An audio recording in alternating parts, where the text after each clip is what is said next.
Hello chess friends, so I'm back with a brilliant chess problem for you guys. It's white to play and draw the game. As tough as it look, that's the case here. So this position was composed by Henrik Kasparian, who was an Armenian chess composer. It was composed in 1937. So it's really beautiful. So you can see there's a white king and there is a black pawn over here. The black pawn is threatening to go forward, and if you try to chase the pawn, you'll find that there's no way to stop the pawn. You can try to go forward with this, but then the pawn just tries to run away and you can't really chase the pawn. The pawn is kind of really ahead of the king. So how can white in this position save the game and draw the game? So as always, I'd like you to pause the video, go ahead, maybe try to crack the position, try to see if you can come up with the brilliant solution here. Alright, so I hope you guys come up with the correct move. The move that draws or saves the game for white is king to d7. Why are we moving away from black's pawn? What's the point behind this? Definitely we can still not stop the pawn. The pawn goes forward.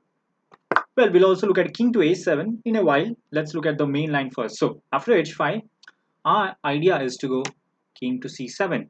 Where is the king stepping exactly? Black continues with h4. King to b6. What are we intending to do? Well, we'll find out. h3. King to a5. So now things are getting clearer. Maybe the king wants to lock himself up, quarantine himself, and kind of self-entomb himself to make a stalemate. So here we go.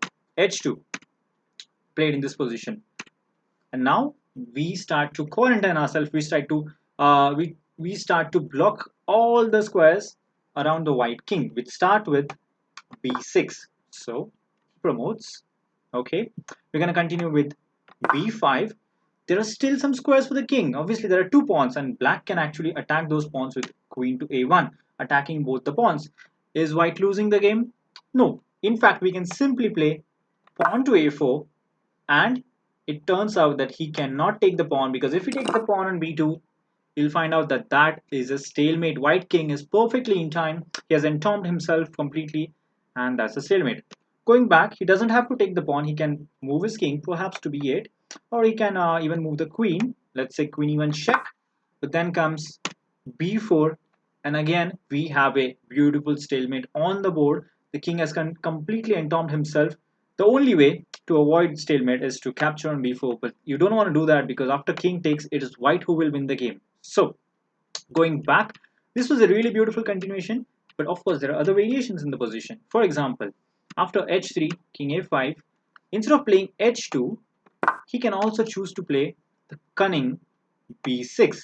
Now if you take the black pawn, you can see your king is in check. If you take the black pawn, then your king won't be able to stalemate himself, because then he'll just be in time to promote, and the queen will get in time. So there's no way to create an entombment if you take the pawn. The cunning idea is you just come back with king a4, and after he plays h2, a3, it's a very similar idea. Once he promotes, all we have to do is play b3. No matter what he plays, he can play, for example, queen to c6, queen to b7, and threatening mate in 1 doesn't help because white is already stalemated. Brilliant. So going back, there's obviously another variation. After the move h5, instead of the move h5, here you can also play king to a7, basically trying to stop the white king from going to a5. What do we do now? It turns out that this line is completely losing for black. So here we go. King to c7, h5, b6 check, the king steps back.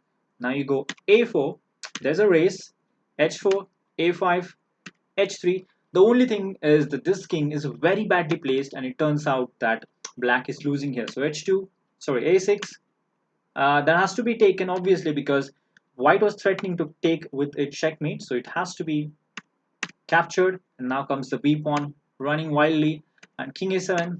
There we have a checkmate. That's completely beautiful. So I really enjoyed the problem. It was quite cunning. Yes, we have seen such problems earlier on our channel, but this was really special. So let's look at the main line again. I think it's really beautiful. So after king to d7, h5, king c7, king b6, it's really beautiful. King just tucks inside and just completely quarantines himself after b5, a4, and anything he plays, king b8, queen e1, or any other move. Basically, it's a stalemate after b4. Beautiful problem. So hope you enjoyed this beautiful chess problem by Henrik Kasparian. Thank you for watching, and do subscribe to my YouTube channel as more videos are on the way. Until next time.